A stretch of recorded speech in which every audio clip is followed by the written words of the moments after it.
If you're a stay-at-home parent or you just want to make money from home because maybe your row-grads don't let you leave the house, well, in this video, I'm going to give you 5 business ideas that you can start on Etsy and start generating an income. I will also give you the information of what kind of machines to get, what products to start, and the direction you should take in regards to these types of businesses. I have personally been involved in all 5 business ideas, so I can speak from experience, and I know how to operate all 5 machine types. So this is the video for you. And in fact, my wife took one of these ideas, and now after 6 months of being with her store being open, she's generated over 1,600 sales. Now that's sales, that's not money, that's not dollars, that's sales. Sometimes her sale or her order will be as large as $80 to $90. So if this kind of stuff interests you, make sure to keep watching.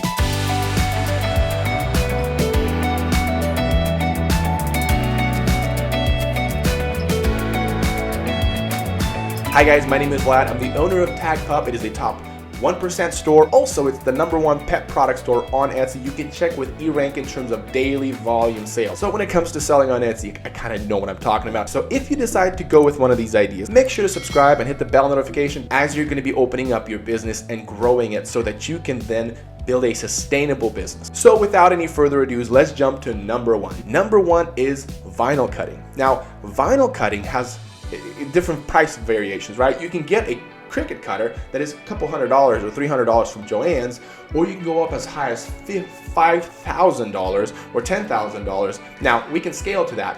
What I'm saying is there's room to grow, room to scale, but there's a great opportunity because it doesn't cost that much to get into the game. So there are 2 ways to approach this machine. You can either do vinyl, where you're actually cutting it like a sticker, or you can do heat apply that applies to fabrics. Some of the ideas that you can do if you are going to go into the vinyl, now you can do both, is personalized champagne glasses. Those are very popular. All it is, you just, like I said, you cut it out and put it on a champagne glass. Or water bottles. As kids are going back to school, moms, they want their kids to drink water and they get them plastic water bottles, and you can slap that one on there. So those are some of the types that you can do with the vinyl cutter that is just like vinyl. Or you can also do heat apply. Now you will need to use an iron or a heat press. You can spend $200-300 on a heat press, probably more like $300. But you can do products like patio pillows, personalized patio pillows. Those are, summer's coming up and those are going to be very popular. Or bridesmaids gifts such as aprons, personalized beach towels, personalized totes, or personalized hats. I mean, you can go all over the place. These are really nice because you can deal with fabric. So you can open up a whole section or a whole store with just the $200 little machine. So if you're tight on budget, this is a great product. Now there are a lot of limitations, as people do want something engraved, or they don't want to have something that's like a sticker if they wash it in there, for sure, but people still buy it for 1 or 2 times or seasonal use. They still buy it. So that's a great way to get into the game. And then maybe you can upgrade to something that you can engrave, a laser machine or a rotary engraver. Don't let that scare you, but they're actually very simple to use. But my number 2 is actually wood engraving or cutting out. Now you can get a glow forge. Now don't let this one scare you because it's actually not that hard. It is the same concept as a vinyl cutter because the idea or the drawings are all the same. It's silhouette. It's doing silhouette and cutting it out or engraving it into a surface. For those of you that don't know what silhouette is, it's something that is just black and white. Can you draw something in just pure black or bold black and white? The black part would be the silhouette, and the white would be what you cut out. That's going to be a non-wood section.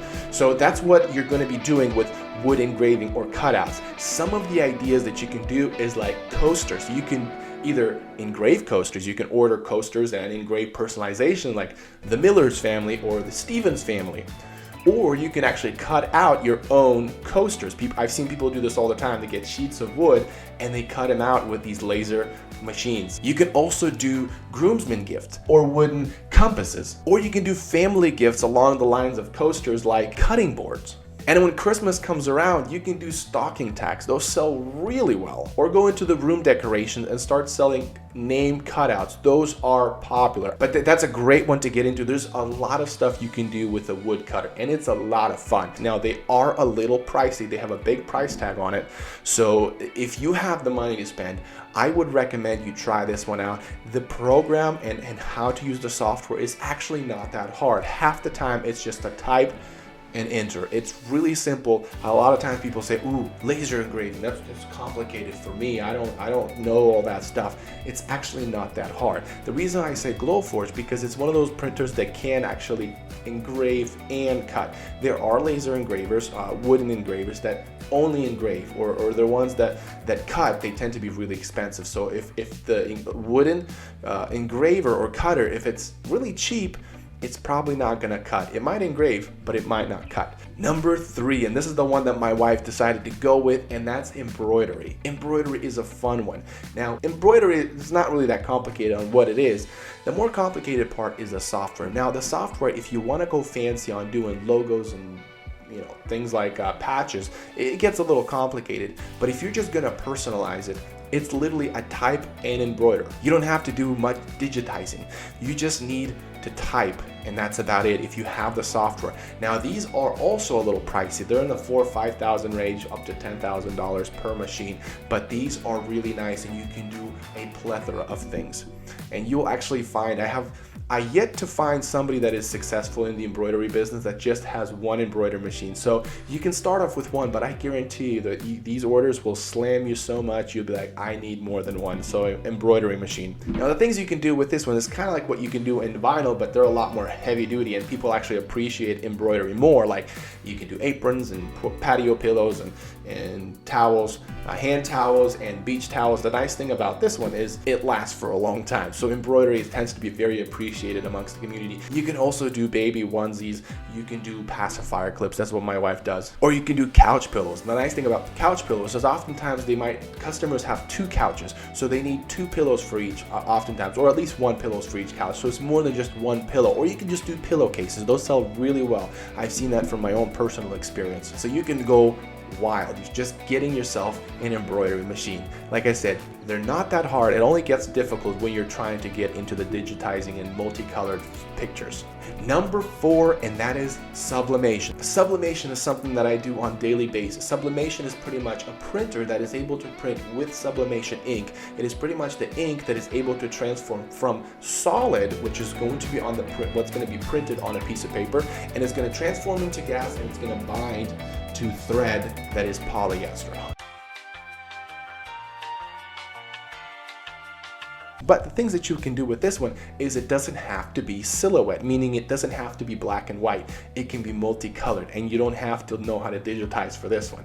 You can do multicolored aprons. You can do multicolored pillows. People actually buy polyester couch pillows, and polyester has advanced so far, you can make it almost feels like cotton. So you can do pillows that have colors, and you can do family photo pillows. There's a lot of things you can do with sublimation. Now, the sublimation printers are about $600 to $700 a pop, and you do need to have a heat press. I prefer a good one because you want the heat to be dispersed evenly. You don't want to have spots on when you're heat pressing. So this is a great one to do if you are into the graphic design. Now, the last one, and this one looks really great if you don't want to personalize, you don't want to have to deal with laser engravers and all that. Let's say you know how to sew. Well, sewing, you can get a lot of stuff done if you know how to sew. What you can do with sewing machines is you can sew nursing caps or scrub caps. Surprisingly, they sell really well at many times of the seasons. Nurses like to dress up, or they like to fancy themselves with some decorative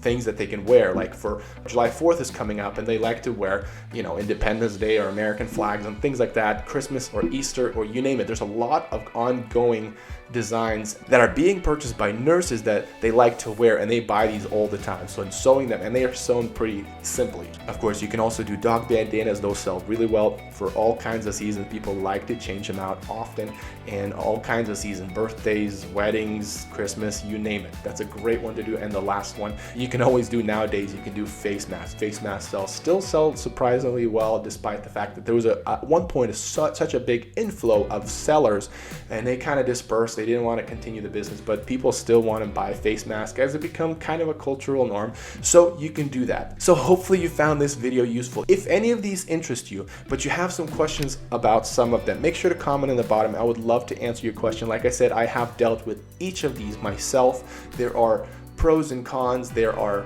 different, ways to approach them, and I would love to answer any further questions. So make sure to comment on the bottom. And if you want to start a business, or if you are starting a business and you want to grow it, make sure to subscribe to this channel, and I'll be posting more videos like this, especially summer's coming up, and I'm going to give you a list of 20 product ideas to sell during the summer, and you don't want to miss that. So make sure to subscribe, hit the bell notification, and I'll see you next time.